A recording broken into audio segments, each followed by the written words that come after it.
Welcome to the Bank of America Arena at Heck Edmondson Pavilion on the campus of the University of Washington and the 2006 University of Washington Freshman Convocation. The Convocation is a celebration in honor of freshmen and their families, welcoming them to the campus community. This marks the 23rd such ceremony since the tradition was revived in 1984. It is not generally known that the university held convocations from the 1920s through the 1950s. Records in the university archives do not indicate when or why the earlier convocations were discontinued, but until its revival in 1984, it was at least 20 years since one had been held. Speakers for today's event include University Marshal and Associate Professor of Philosophy Ronald M. Moore, President Mark A. Emmert, Provost Phyllis M. Weiss, the President of the Associated Students of the University, Colin White, and Mary Gates Leadership Grant recipient and scholar, Arshia Quadri. The keynote speaker is Dr. Ed Taylor, Vice Provost and Dean of Undergraduate Academic Affairs and Associate Professor of Educational Leadership and Policy Studies. The title of his convocation address is Crossing the Threshold. Again, welcome to the 2006 University of Washington Freshman Convocation. The University of Washington Freshman Convocation will be opened with the singing of the Star-Spangled Banner by Mr. Lincoln Johnson, accompanied by the University Wind Ensemble, conducted by Professor Timothy Saltzman of the School of Music. The audience will please rise and is invited to join with Mr. Johnson in the national anthem. Oh, say, can you see by the dawn's early light what so proudly we hailed at the twilight's last gleaming, whose broad stripes and bright stars through the perilous fight o'er the ramparts we watched were so gallantly streaming, and the rockets regular, the bombs bursting in air, gave proof through the night that our flag was still there. Oh, say does that star-spangled banner yet wave o'er the land of the free and the home of the brave.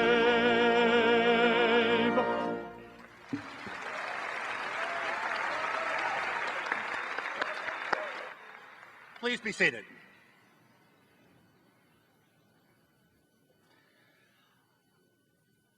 What a lovely day. It's just a perfect day for a freshman convocation. I'm Ronald Moore, the University Marshal. In my regular job, I teach in our philosophy department, but as University Marshal, I have two special ritual duties. First, I lead the academic procession and make sure the president doesn't get lost. And second, as you will have noticed, I carry the mace. Now, the mace is an ancient symbol of authority that reminds us that universities are custodians both of the enduring traditions of learning and of the power that they bestow on those who come to learn. It's also a reminder that the learning process has not always been comfortable and easy. In the early universities in Europe, students entered into such animated discussions with their professors that their raucous debates often spilled out of the classrooms and into the nearby streets and coffee shops and taverns. And this is why there had to be a mace. The marshal was called upon to wield the mace to subdue parties who got out of hand. It's interesting to note that it's not only universities that have adopted the mace as a symbol of authority. Neither House of British Parliament may hold session unless a mace is present. And our own House of Representatives has a mace, which is entrusted to the Sergeant at Arms, and this mace is presented to an unruly member of the House when the debate goes on too long. Last happened in 1994. Maxine Waters of California kept talking, and the shout went up from the House, "Get the mace! Get the mace!" Now, the University of Washington mace itself is an actually beautiful object. It's embellished with finely wrought metal sculptures of the university seal and of Denny Hall, and a Latin inscription on the third side that says, I think roughly translated, "Make checks payable to the University of Washington." And it's surmounted by a beautiful rendition of Drumheller Fountain. I've been instructed not to damage it by bashing unruly students. The mace and the festive medieval gowns we wear on occasions such as these are visible links to a grand history. Coming here, you are not entering into the experience and traditions of only this university. You are at the same time entering a continuous stream of accumulated learning that connects us today with the greatest institutions and accomplishments of the past. The greatest writing, the greatest music, the greatest art, science, and philosophy, and athletics. How about that game yesterday? Yes. And so much more in all times and all cultures.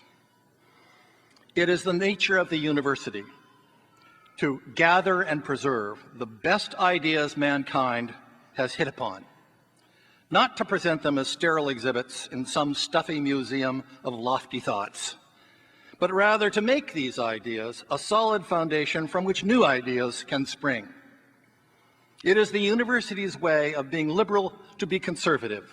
We draw upon all we have gained from experiment, composition, analysis, and invention to free our futures by ensuring they develop out of knowledge of our pasts. The mace and these medieval gowns we wear on occasions such as these are symbolic reminders of the university's special way of uniting where we are now with what has brought us here. Above all, a university is a place where free and orderly thinking is cultivated, one where every idea is given its due and tested in the crucible of critical reflection. In the words of Bartlett Giamatti, who was president of Yale before he became the commissioner of Major League Baseball, a university is a patient and persuasive hierarchy designed to cherish a particular value-laden, lifelong process and the individuals within it. That is, the educational process wherein the individual, often alone, often with others, seeks constantly to clarify limits in order to surpass them, constantly seeks to order the mind so as to set it free. I think that it's for this very reason that a great university, and our great university in particular, is the natural and best place to begin the vital, arduous process of counteracting hatred and prejudice. In its limit-setting and liberating way, it seeks to locate the trailhead of a path to a better, safer, more tolerant, more reasonable world.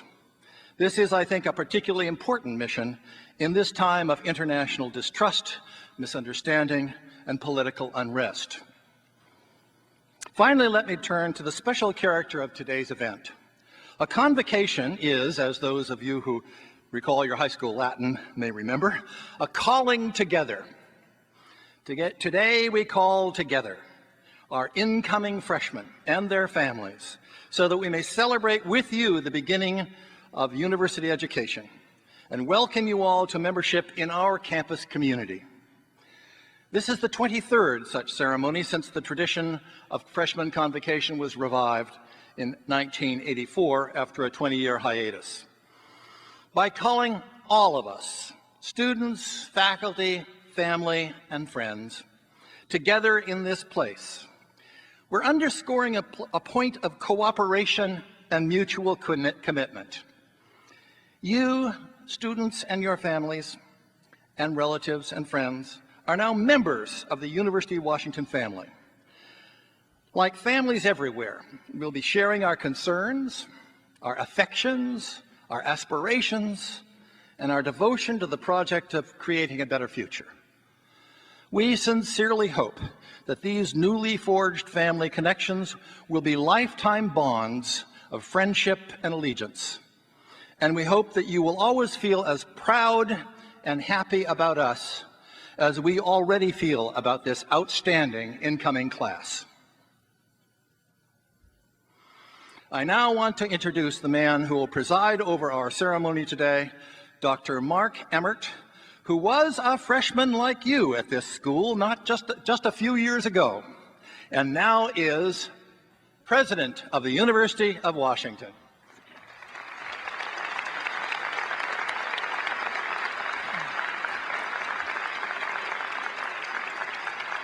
Thank you.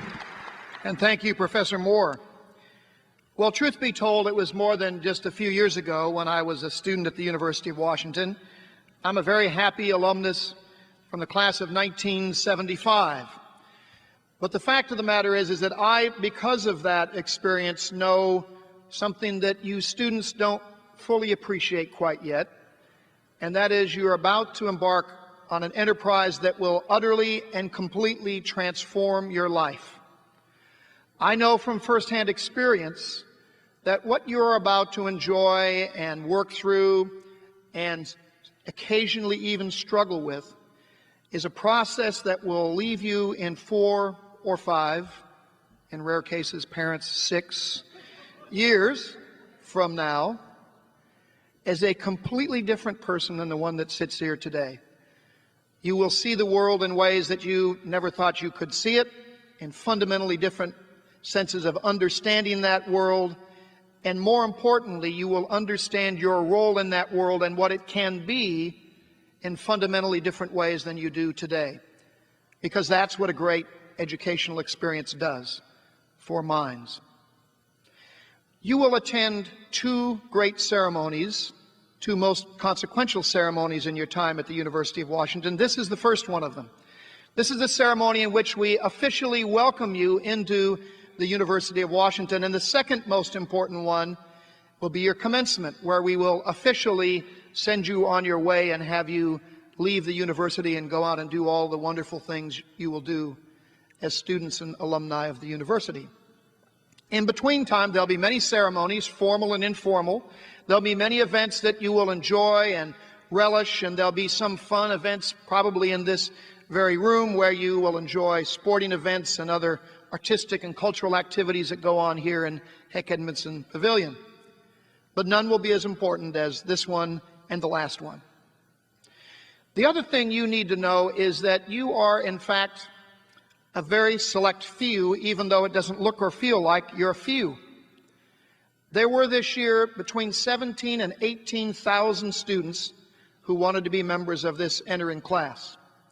The students that were selected to come here, you, the freshmen this year, are among the best prepared that the university has ever seen. Indeed, I think, and we'll find out in the coming years, that it is in fact the most talented, the most gifted, the most prepared, and the most creative class that's ever walked onto this campus.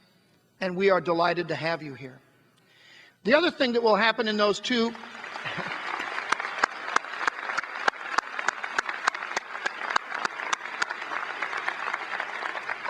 The other thing that will happen in these 2 ceremonies is you will twice, once today and once at that next ceremony, get an opportunity to stand up and thank the people who helped you come here. I would like all the freshmen and entering students in the room to please rise.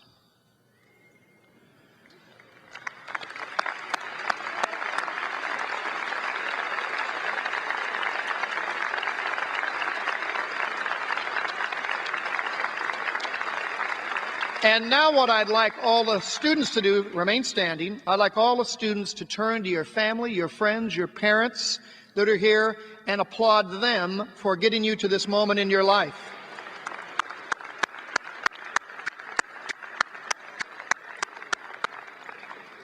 Thank you. Now, parents, here's my word to you.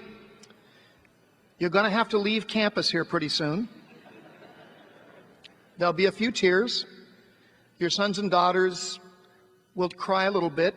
Trust me, they're faking it. We will do everything in our power to make sure that your sons and daughters, grandsons and granddaughters, friends and loved ones, this new freshman class has a wonderful experience here, that it's safe, that it's fun, that it's challenging, that it's exciting, that it's transformative. And some of that transformation process will look a little lumpy every once in a while. Sometime they'll come home for Christmas break or spring break and you'll think, who is this person and where did they come from? That's part of their process of learning and growing and becoming the great young men and women who will be here at the next most important ceremony, the commencement. Thank you for entrusting the university with your sons and daughters. It is a wonderful thing to do. We will not let you down, I promise. Welcome to the University of Washington, each and every one of you.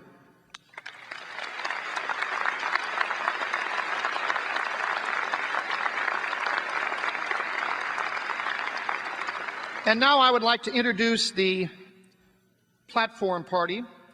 Please hold your applause until I've introduced everyone here.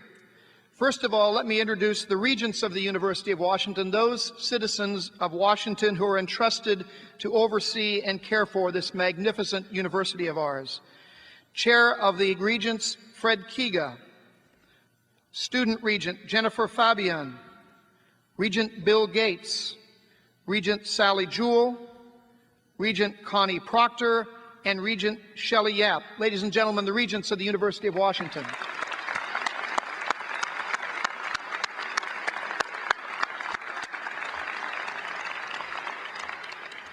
And now let me introduce the academic leadership of the university. We have with us today the Chair of the Faculty Senate, Gail Steigel, the Provost of the University, who I'll introduce more in a minute, Phyllis Wise, Vice Provost for Student Life, Eric Godfrey, Executive Vice President, Weldon Eyrig, Vice Provost for Global Affairs, Susan Jeffords, Vice President for Development and Alumni Affairs, Connie Kravis. She'll be the one calling and asking you for money later. Sheila Edwards-Lang, Interim Vice President for Minority Affairs, Executive Director of Media Relations and Communications, Norm Arkins. And now let me introduce the deans of the university. Dean Ron Irving from the College of Arts and Sciences. Dean Sid Nelson from the School of Pharmacy. Dean Matt O'Donnell from the College of Engineering.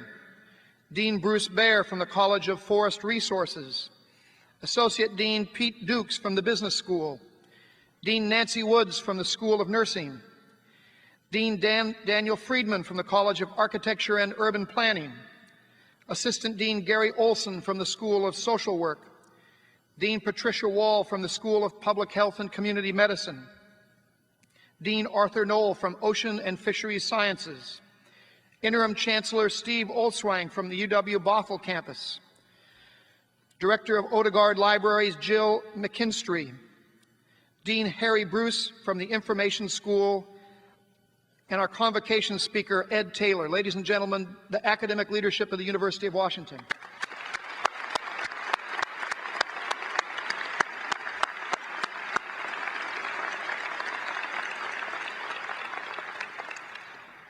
We also have a number of individuals who are students and who will be speakers today, who will be introduced more later, but please welcome them now.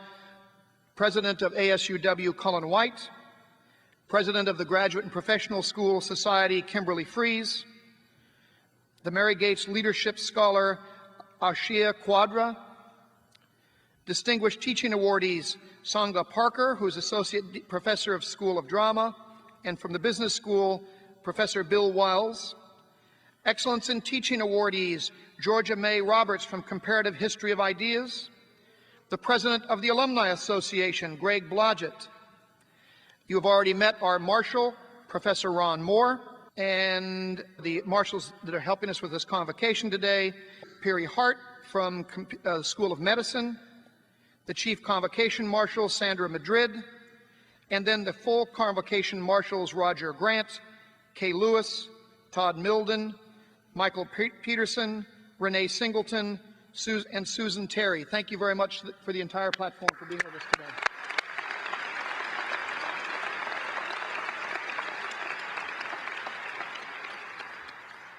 Janelle Dover. I almost forgot you. I apologize.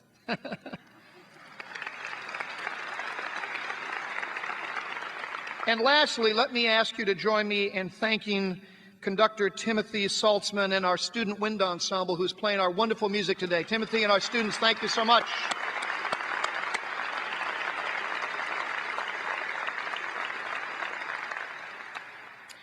And now let me introduce your student body president, a political science and economics senior who has just entered his senior year as the new president of the Associated Students of the University of Washington, Mr. Cullen White. Cullen.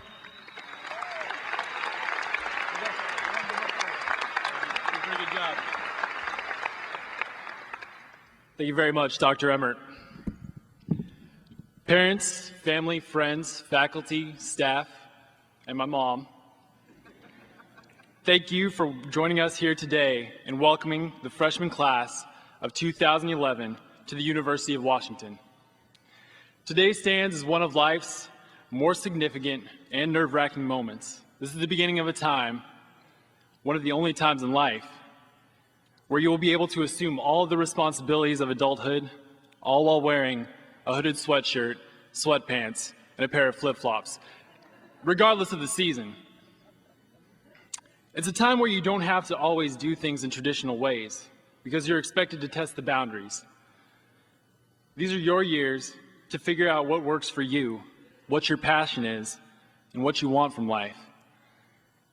Many of you are incredibly nervous today, some of you extremely excited, most of you a mixture of both, and rightfully so. This campus looms large in land size and population. You will pass by thousands of upperclassmen who will make everything seem so easy.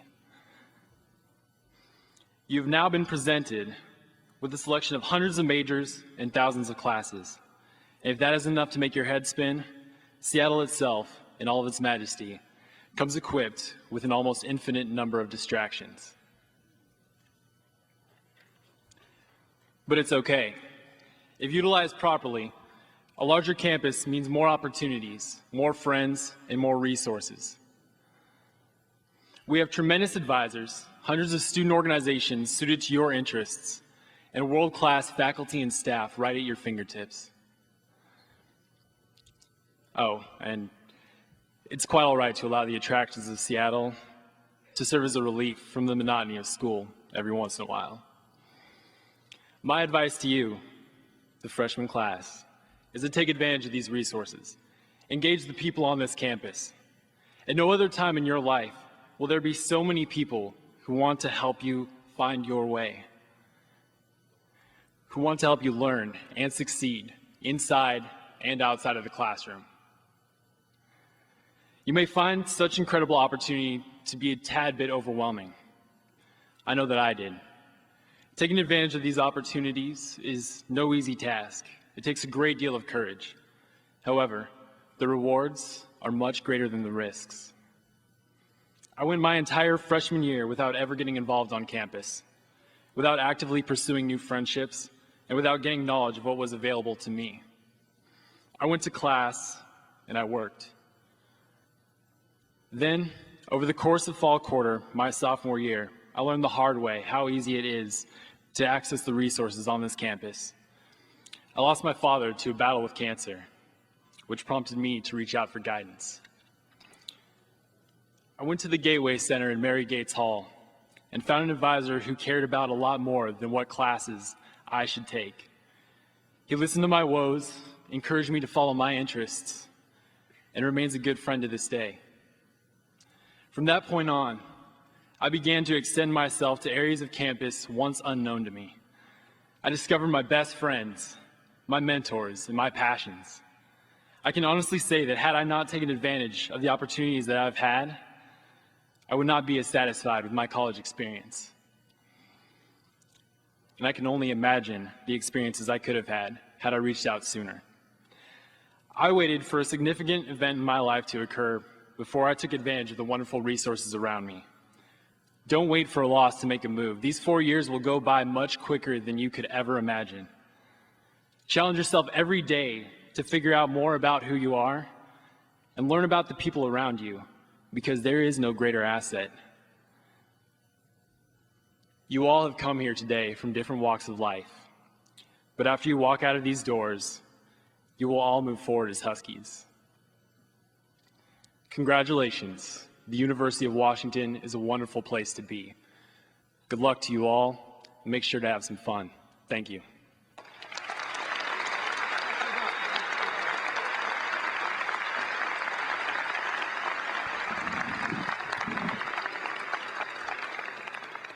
Thank you, Cullen.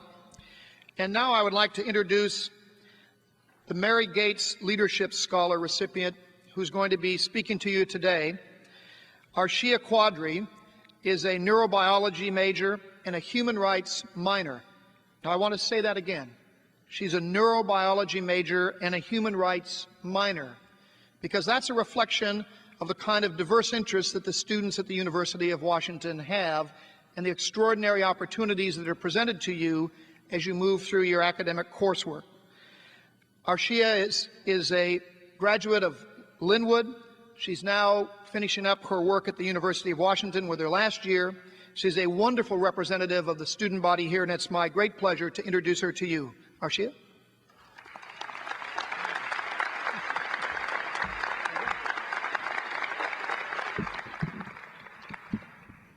Thank you, President Emmert. Good afternoon, and welcome new students, families, and members of the UW community. After high school, I wanted to study computer engineering. Why not? Everyone was talking about computers, computers, computers. I would get a great job and also fulfill my parents' expectations.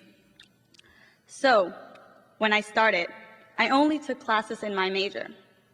I wasn't interested in exploring other options. I did well, and I was content. Then, I took my first real computer science course. The class was fine, but I did not enjoy the coursework. My lack of enthusiasm became obvious when a friend and I were working side by side on our projects. He was thrilled to be up at 3 a.m., discovering errors in his program. I was irritated every time I had to reread the code to fix mine. I began asking myself, do I want to be a computer engineer just so I can have a solid paycheck? Am I passionate enough about it to succeed? I began to doubt my future plans, so I started to explore. In an anthropology class, I learned about issues of social justice and exploitation of the poor. I heard the story of a young village girl in India that was trafficked and forced into prostitution. She was tortured, starved, and isolated to break her will. She had to smile and dress up, despite the psychological trauma she endured. Even after she freed herself from sexual slavery, her society did not accept her, and she struggled for a meal, shelter, and healthcare.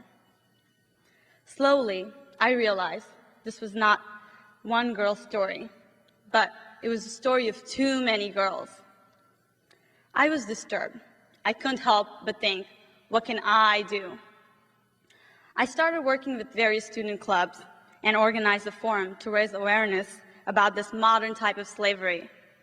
We raised money to support efforts to rescue trafficked women and help youth in the red light areas. I felt intense satisfaction knowing that I had done some small thing to help. I came to realize that passion and satisfaction are exactly the ingredients necessary for a successful life.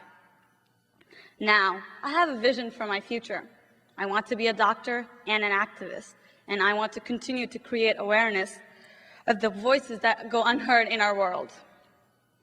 I certainly could have become an engineer, but it was not the right challenge for me. I had to give myself time to explore, make some mistakes, and discover my passions. As new students, you all will have many opportunities to explore, to make your mistakes, and to discover what you want to do. As you learn and contribute, listen to your inner voice to discover your passions and start living them. Thank you.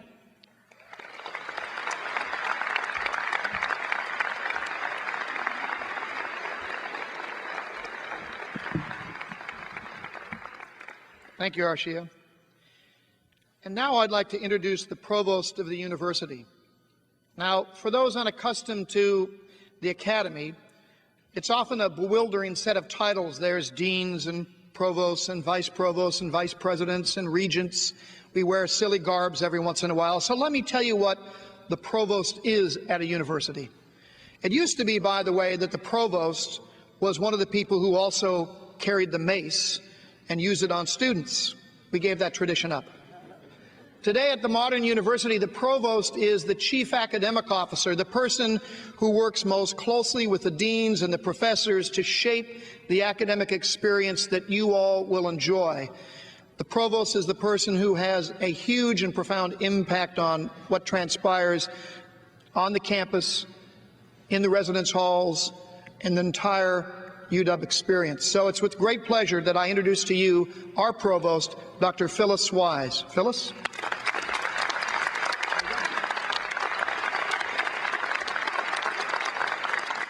Well, it is my real honor and privilege to introduce today's convocation speaker, Professor Ed Taylor.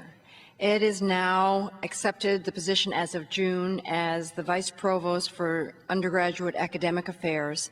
He is a faculty member in the College of Education. Ed received his PhD from the University of Washington, concentrating in educational leadership. Ed is an incredible scholar, an incredible leader, an inspiring Vice Provost. In his quote-unquote spare time, he is a volunteer and a generous volunteer in the community.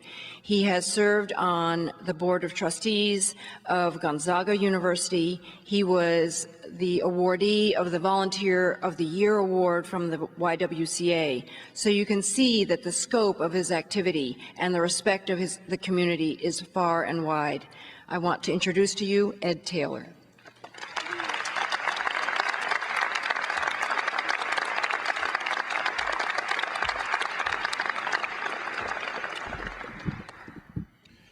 Thank you, Provost Wise, President Emmert, members of the Board of Regents, my colleagues, many of whom I see here. I am honored to be here to represent you in this moment.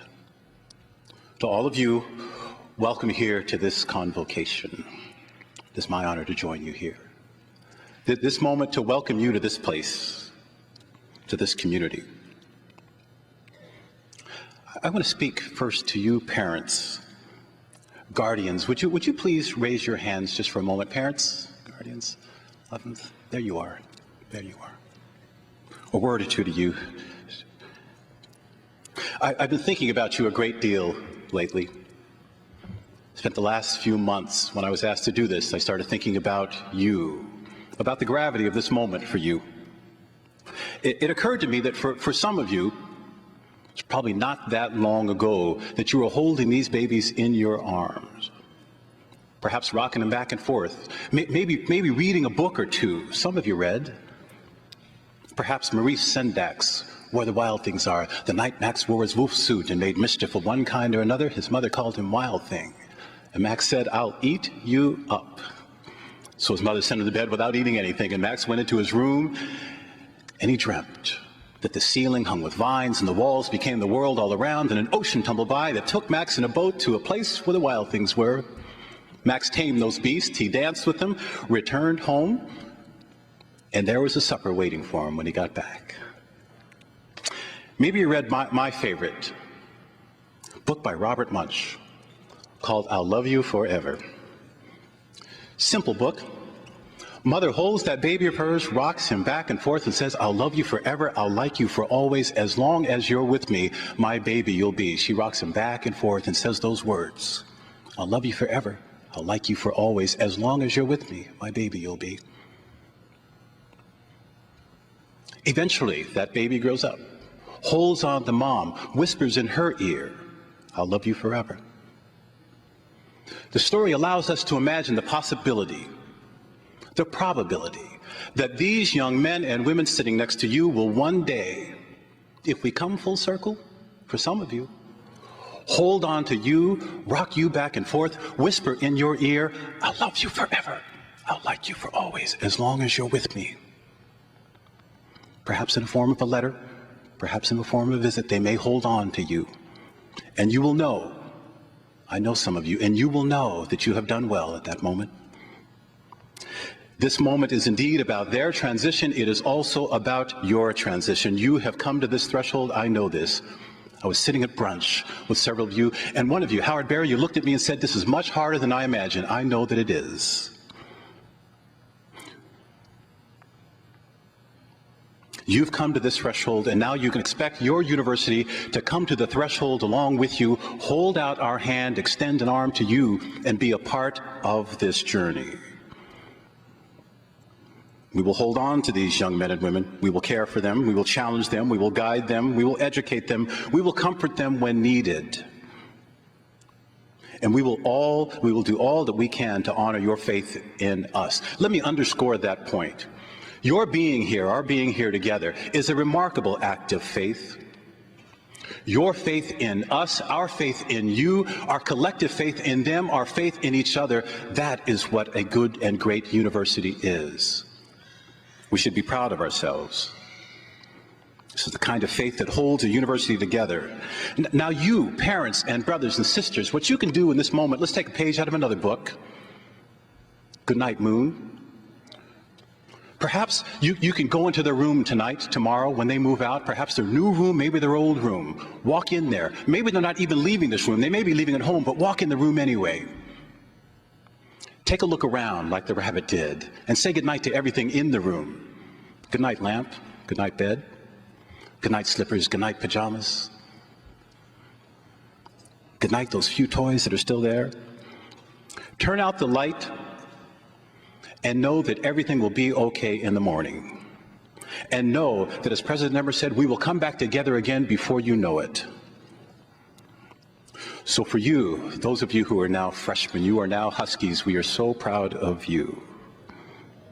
You become part of a tradition that dates back to the 17th century in America, the 12th century in Europe, indeed medieval tradition that we were a part of. For 2 centuries, at this university, students have been educated here, and you become a part of that tradition. Oh, I've spent time thinking about you also. I took some time this last week, and I just roamed through the hallways while you would be roaming. Just roamed up and down these empty halls thinking about you.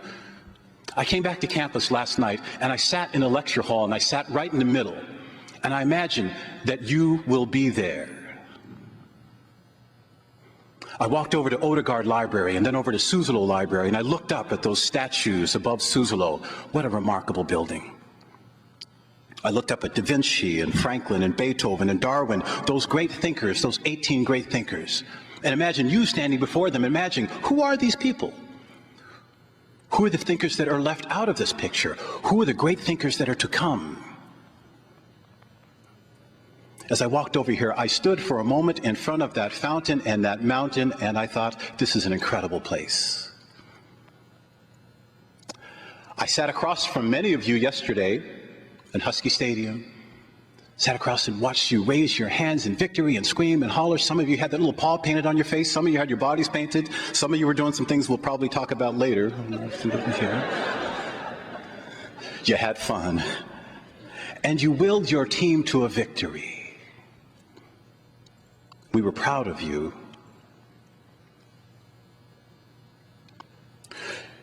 You received a common book called Mountains Beyond Mountains.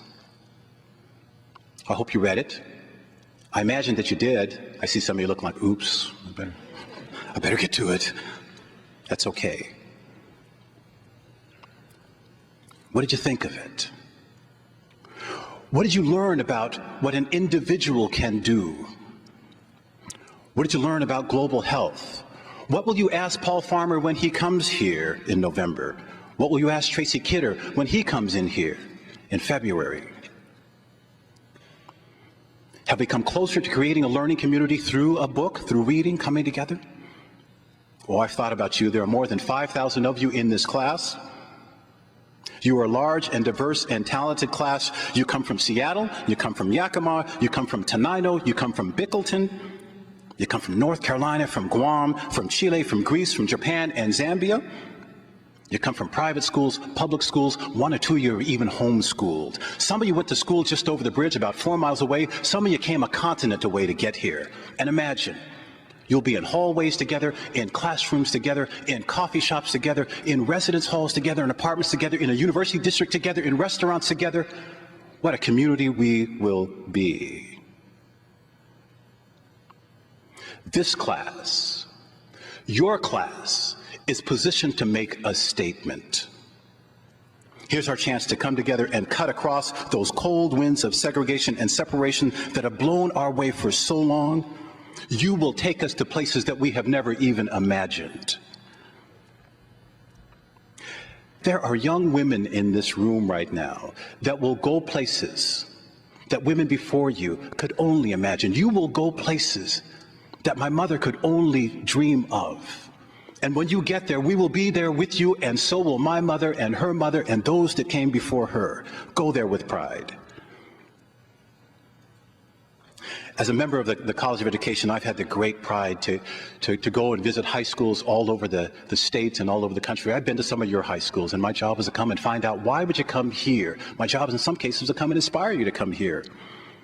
I've been to schools all over the state, all over the world. I was thinking about you just a couple of weeks ago. I was at a school in Eastern Washington. I was asked by the superintendent just to come and inspire a group of 19 kids to perhaps come here and take your seat next year or the year after. It was a wonderful request. I was happy to fly over there and do this. However, the one mistake that he made, he arranged for me to meet with him on a Friday morning at 5:30 in the morning. Can you imagine anything less inspiring for a 17-year-old than to meet with the likes of me at 5:30 in the morning? To make matters worse, he sends us into the cafeteria, gives us name tag, and I heard the door lock behind us. I've got an hour. Young Malcolm put his name tag on, put it upside down, sat in a chair and went right to sleep, cocked his head back and just went dead asleep. I leaned over, I said, Malcolm, can you wake up? I'm here to motivate you. Just give me 3 minutes to inspire you. Just wake up, just lift the eyes up. His buddy next to him is nudging him. Dr. Taylor's here to speak to us. Would you please welcome? That's Dr. Taylor, okay? You all go back to sleep, okay? I just asked a simple question, one question. I just had time for one. I asked those 19 kids, how many of you, when you come to the university, will be the first in your family to do so? Do you know that every hand in the room went up? Let me ask you, you here, how many of you will be the first in your family, are the first in your family to come to college? Raise your hand. Raise your hand if you're the first in your family.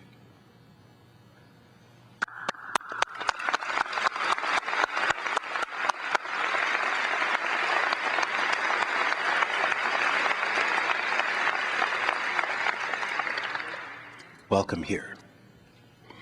Went to another school. 98% of these kids were expected to go to college. They knew well that they were going to college. I went to talk to them. I was asked to inspire them. This time at 5 o'clock in the evening, which was as bad as 5 o'clock in the morning, right? These kids were looking at me like, we've been here for an hour and a half after school and we'd love to, can you motivate us so we can go home now? One young girl, I had a moment to talk to her. She was carrying an instrument, a horn of some kind. And she walked next to me and she said, Dr. Taylor, just because we're all expected to go to college doesn't mean we're necessarily going to be successful there, because the challenge for us is to make it our education, not everybody else's. She held up this horn. She said, it's a little like playing in a jazz band. Sometimes you play together, sometimes you play along with the music, and sometimes you have to step forward and play solo. For us, we have to learn how to play solo. We have to learn to own our music. And she said goodbye.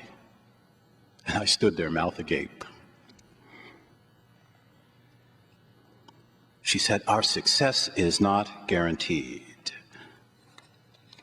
I will visit schools in South Africa this year, and I will think of all of you as these kids stand up and they sing Nossa Sikelele Africa as loud as they can, and it reminds me that your being here is part of a tradition of struggle for decency and civility and democracy. It is about a struggle. It is about something good and much bigger than we've imagined, and it is also about the fact that you did not get here by accident. You struggled to get here. This is about a tradition of struggle that comes with great labor. I thought about you. I was looking through your syllabi. I was sitting in your classrooms. I was looking through your textbooks. I made my way to the bookstore, thinking about the kind of things that you're going to be thinking about and studying soon. Looking at the questions in these syllabi. I talked to your faculty. I met some of the new faculty coming in. They are remarkable. Some of your questions. Do plankton swim away from oxygen stress? Now, I don't know the answer to that question, but you know what? In a few weeks, some of you will. How do we construct matrix representations of geometric transformations? I don't know the answer to that question, but you know what? In a matter of weeks, some of you will. What is genocide? How do we end poverty? What makes democracy work? I don't know the answer, but I know that we have a responsibility here to struggle with the question, and we will. What are the implications of global climate change? What are molecular motor proteins? Some will walk into a classroom in a matter of hours where the fundamental question will be, the fundamental issue will be, if you don't understand the oceans, you don't understand the planet. Open your textbook to page 65, let's begin. Some of you will dance, some of you will sing, do it with verve, do it with verve. Here's some opportunities that you're going to encounter here, that you will encounter here. An opportunity to engage in research and discovery, that's who we are, that's what we do. Research with your faculty, research on your own, to ask questions. Opportunities to engage in service. Your colleagues, your UW students spend thousands of hours in community service in our community, and so will you. Opportunities to learn in another country. Opportunities for discovery, preservation of knowledge, advancement and dissemination of knowledge. That is what it means to be a research university. You'll have opportunities to experience great teaching. Trust me on this. Some of those great teachers are sitting here. You will experience fabulous teaching. A colleague of mine, Jim Clowes, we lost him a couple of years ago. Jim used to tell me, Ed, you're not teaching if you're not creating some disequilibrium. You got to shake people up a little bit. You have to change, you have to transform. You're not teaching if you're not creating some disequilibrium. Let me say this much as an aside. Some may tell you that this university is too big, too massive, too large to be a compassionate community. Come talk to me sometime and I'll tell you stories of compassion and love. I'll tell you about Jim Clowes' last lecture. Come talk to me. But this is not about stories about Jim. It's not about my stories. It's about Cullen's story. It's about Arshia's story. Mine may not be as relevant. After all, I'm 8 to 10 years older than you. And what's so funny? Here's what I do know. We will come back together again. You will leave this university with a diploma. We will come back and you will be in full regalia, and so will we. You will take that cap off and you will throw that mortarboard in the air and we will celebrate. You will raise your arms in triumph. You'll fumble around and you'll take out a camera and you'll hand that camera to the likes of me, and then you'll stand there with your friends and your family and you'll strike a pose. I don't know why you strike that pose. My job is just to take the picture, not ask questions, and tell you not to knock grandma over, just to stand still and you'll be there. The old hug yourself pose. I don't get it, I'm just going to take the picture. Okay. We will know that we have done well here by the stories that you tell. Thank you, Arshia. Thank you, Cullen. We will know that we have done well here by the stories that you tell in the end. Let them be stories of humility. Let them be stories of despair and frustration, moments where you sat in the classroom and said, I don't understand, moments of triumph when you figured it out. Stories about moments when you were great, stories about conflict and conflict resolution. Stories about sacrifice, stories about friendships that will last you the rest of your life. I still get emails from my roommate in college. He's in Idaho Falls. Don sends me an email every now and then. How you doing, Ed? What's the latest? It's been 30 years, Don. I'm doing fine. Got a new job. I'm doing well. And you? Idaho Falls. How's big city life, Ed? He asks. How's Idaho life, Don? Make your mark here. Do your best here. Begin the story of your class, of your education. Begin a story that will make us all better because you are here. Be great here. I want to end with a line that my daughter taught me. She's taking a Latin class and she's in 7th grade. And we're all learners, so let me give you my best. Here it is. And this is a line that you might use after exams or after a good day. Ego terminalve nunc plaudit. Let me say it again. Ego terminalve nunc plaudit. I am finished.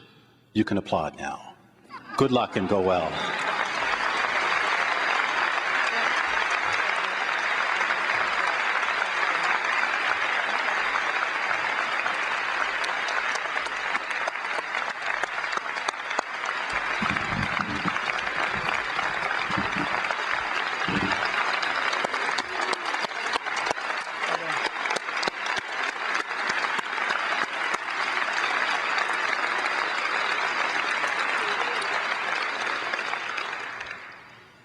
Dr. Taylor, that was absolutely wonderful. And you know, to demonstrate the power of the University of Washington education, before Ed came to the UW to get his PhD, he went to Gonzaga. So look what he had to overcome to be that articulate.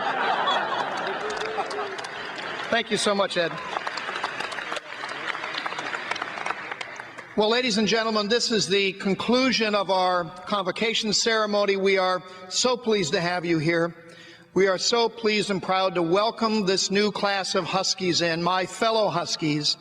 Welcome to the University of Washington.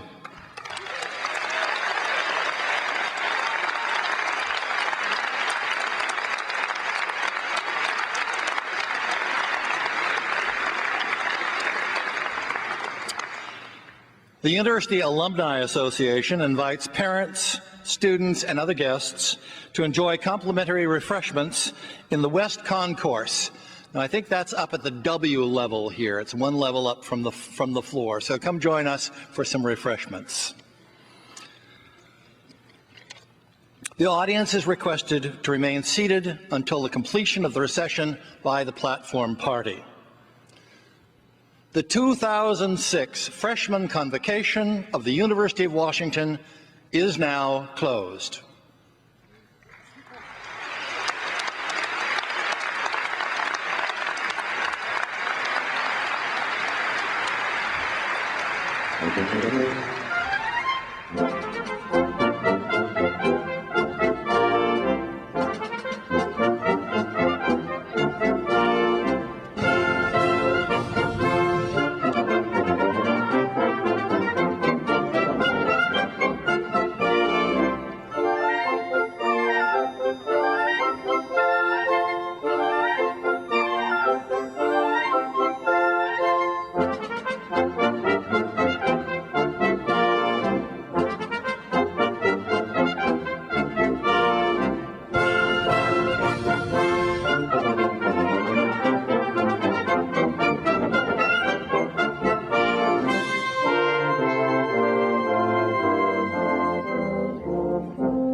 you.